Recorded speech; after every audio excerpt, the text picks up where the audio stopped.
And just as freedom isn't free, simplicity isn't free. The price is simplifying the tax code. And that's where politicians will have to stop using the tax code for politically driven payoffs. And I will assure you, this is a lot easier said than done, as are most things in Washington.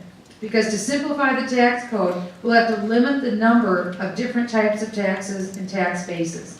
So to accomplish a fairer and flatter and simpler system, it'll take a complete reform of this tax code. So what it will mean, quite frankly, is abolishing the current tax code, which I intend to do, and start over. Because my new tax system is just part of real jobs right now. It's solutions that call for repatriating. That means bringing back into the United States $1.2 trillion that were earned overseas into the United States. I want to take that level down to 0%. So we can get a true $1.2 trillion stimulus to go to work in the country right now to create jobs. Then I want to massively cut federal spending by eliminating government agencies and devolving these agencies to the states, who can then decide whether they want to pay for these programs. Repealing Obamacare in its totality is the bill that I introduced into the United States Congress.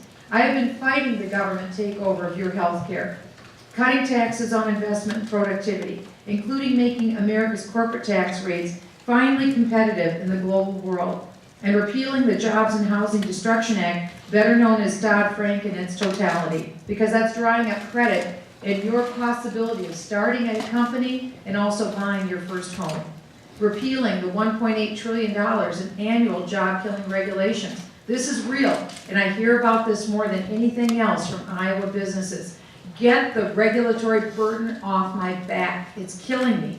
That's what Steve Jobs told President Obama only months before his passing.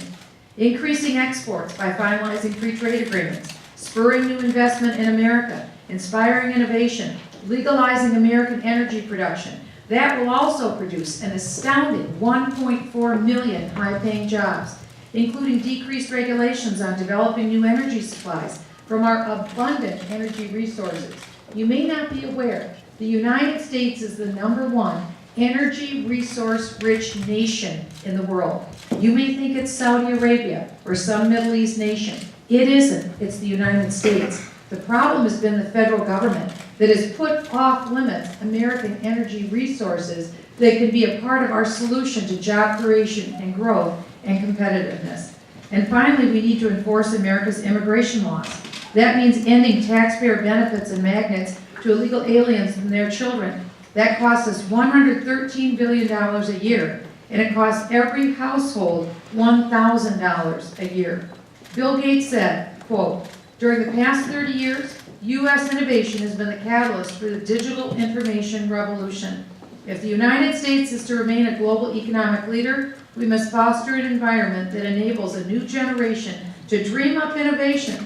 Talent in this country is not the problem. The issue is political will. I can tell you from experience, Bill Gates is 1,000% correct. What we are missing is political will in Washington, D.C., and that's what I bring to bear. A proven record of 5 years of remaining an outsider and fighting for free markets, fighting for lower taxes, fighting for lower job-killing regulations, and fighting for you. It's what I learned growing up here in Iowa, the common sense rule that you don't spend more money than what you take in. I didn't become a part of the system and melt into it. I fought the system because my goal isn't to manage a bureaucracy. My goal is to dismantle an overweening bureaucracy. And answering that challenge is nothing new to our country because we've met and conquered them before. Thomas Jefferson said, "A revolution now and then is a good thing." And I think our nation needs an extreme home makeover of sorts, a makeover for competitiveness. And to become competitive and create jobs, our challenge will be to conquer the drag of a very expensive government and take away its power over individual achievement and economic growth. If we choose wisely, and we have very little time to do this. As I said, 2012, I believe, is the last exit ramp to return to the American dream. But we can if we grab this final brass ring. We can then prosper and grow. The Obama way has brought economic misery, because we have a living laboratory that proves government intervention leads ultimately to poverty.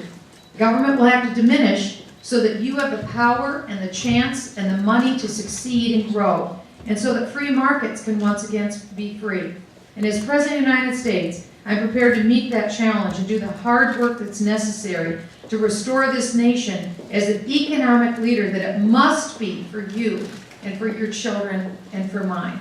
And so I thank you for your kind attention, and I look forward to your questions and your comments. Thank you.